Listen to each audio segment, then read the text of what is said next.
download the email. Then we will recalculate MD5 of all the files and compare the two files. How does it benefit us?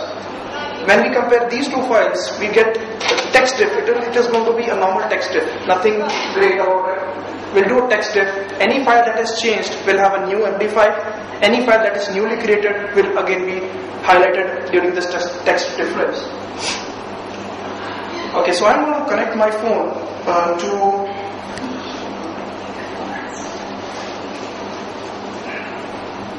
I'm going to connect this phone to my laptop over a data transfer mode, because this is the mode in which you can access mobile memory of this phone using as a, it will be mounted as a drive, like USB drives get mounted. So we'll just see that.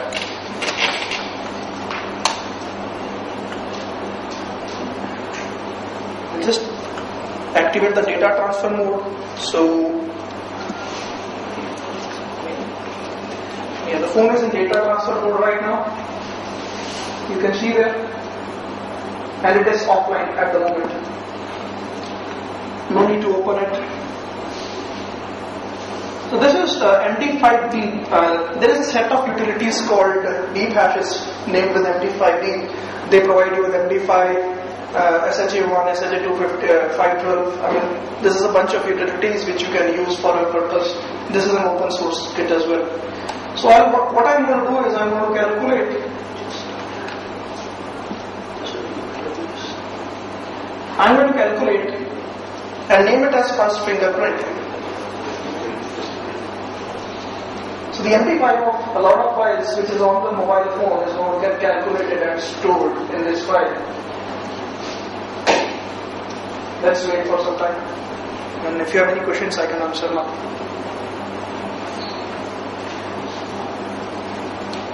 Since mobile phone, the memory which I have is not more than 256 MB, it is 256 MB card only. It is going to be pretty quick. And I am just analyzing 6 out of the around 17 or 18 directories present on the phone, just to reduce the time we spend.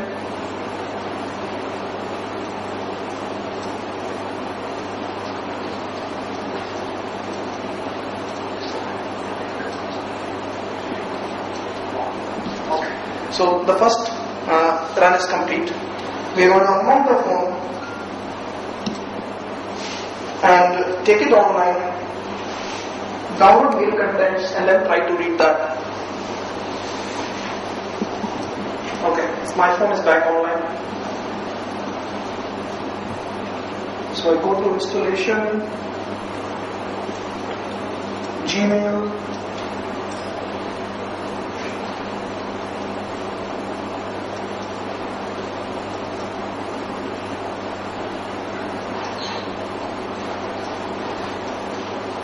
this is the first node for this application. Okay. I select mobile office, which is Airtel's access point.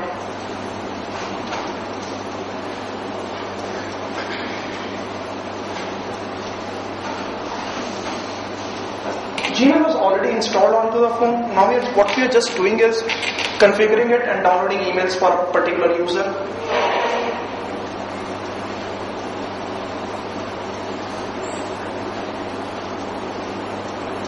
I'll just get the password.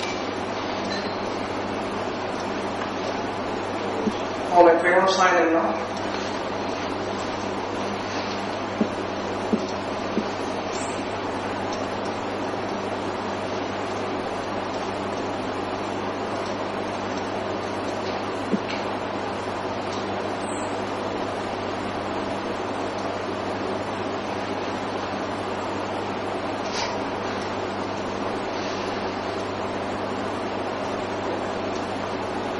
So we have the mails downloaded onto the phone, right?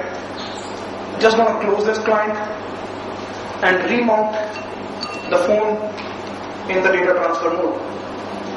Data transfer.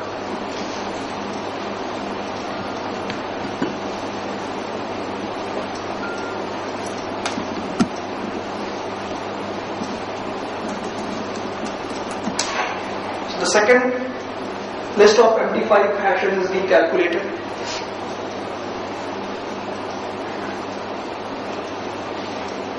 Recently MD5 was, not recently, sometime back, MD5 was proven to have collisions, right?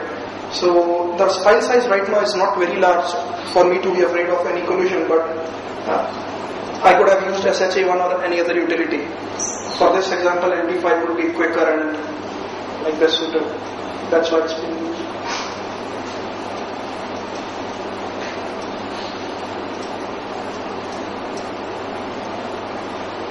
Alright, so we have two lists ready now. We'll do a text tip of these two files.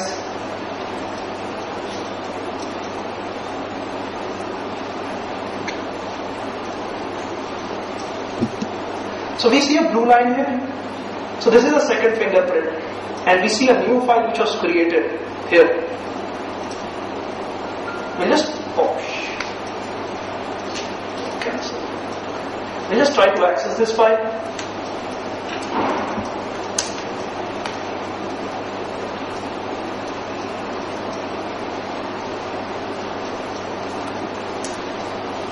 Alright. So do you see everything in plain text? Emails. So it says Hotmail, other pop accounts if you want, will ever reporting your mail. So you can see all the mail contents available in the file system. So when analyzing mobile applications, it is very important to make sure we analyze the content of the files, what it creates on the file system as well. Any questions here? Okay. So till now we have seen the browser-based mobile application and installable mobile applications. One very interesting aspect of these applications is they do communicate over internet, and we need to intercept the traffic and route it through a proxy, right? I mean, how many of us test web applications here or have ever tested web applications for security reasons? So what is the most important aspect? To intercept the traffic, right? Suppose you are not able to intercept traffic. Would it be a very effective test? No, right? So we'll look at two phones and try to intercept the traffic. I apologize, the demo for this, the first demo might not work because of some issues with Airtel here. I'll just explain that in detail. What happens is, for every access point the service provider gives you, there is a web proxy associated with it, as I will show in this. So this is a configuration for an access point of Airtel. What happens is, this file provides all the details about the proxy, the GPRS access point, and here is the area we are interested in. This is the web proxy address.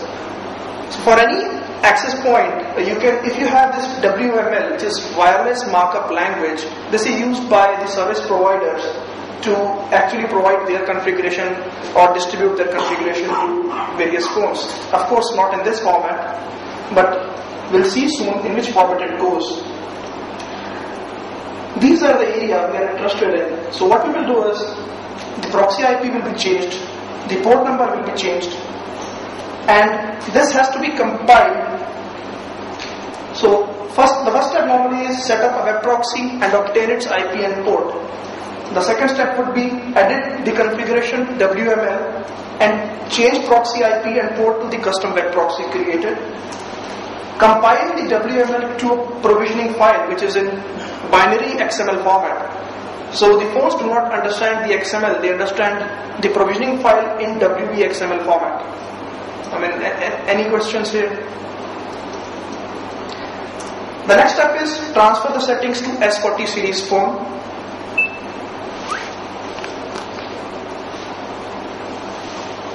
And then activate the custom settings and access the internet using these settings.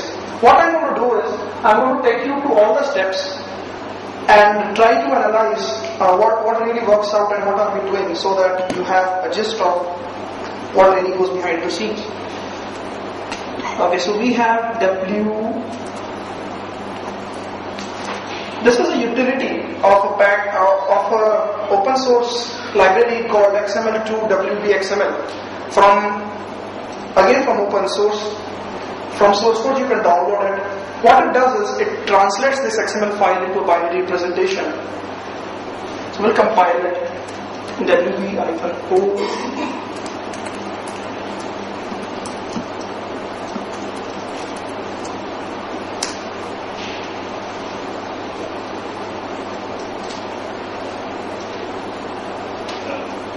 So this has created a provisioning file.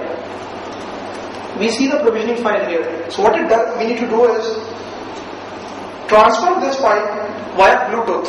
Now for the desktop applications which have Bluetooth, normally the transfer is a file transfer. But for this particular phone, or for the phones to understand the provisioning file, the transfer has to be an OBX push, not a file transfer or Bluetooth transfer.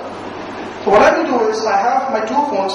This phone accepts file, this can accept in send file format, and it will show the message, it will show the file as a message. Then I will push it onto this phone. So I'm going to send it to Bluetooth. Let's see.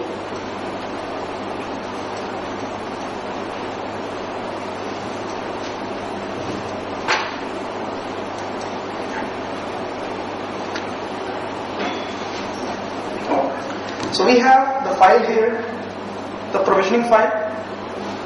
It has reached here. I'm going to send it to via Bluetooth. This is going to be an OBX push. Pranj? We have open Bluetooth. So we're going to send it to 6212 Classic here, which is this phone.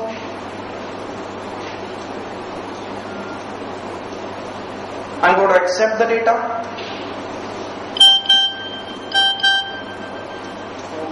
So this shows the name of what was configured there. I'll see node supported application is what comes written, but we don't need to worry about it. The applications are really supported, and once you activate these settings, all of the data is going to route through your own proxy.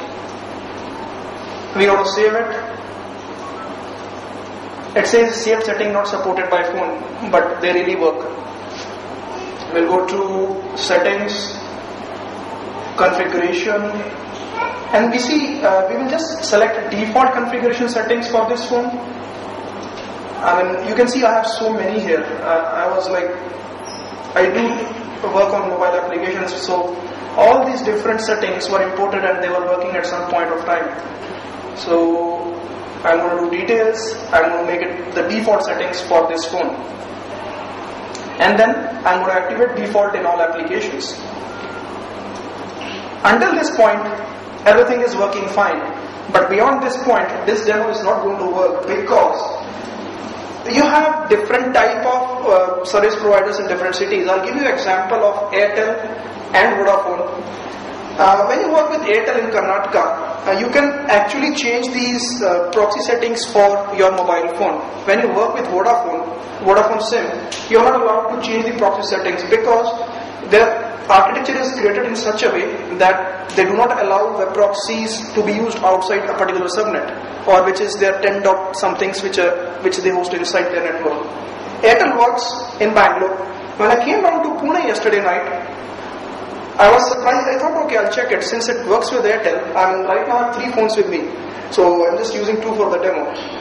When I checked with Airtel, I was surprised to see that Airtel here behaves the same way as Vodafone in Bangalore.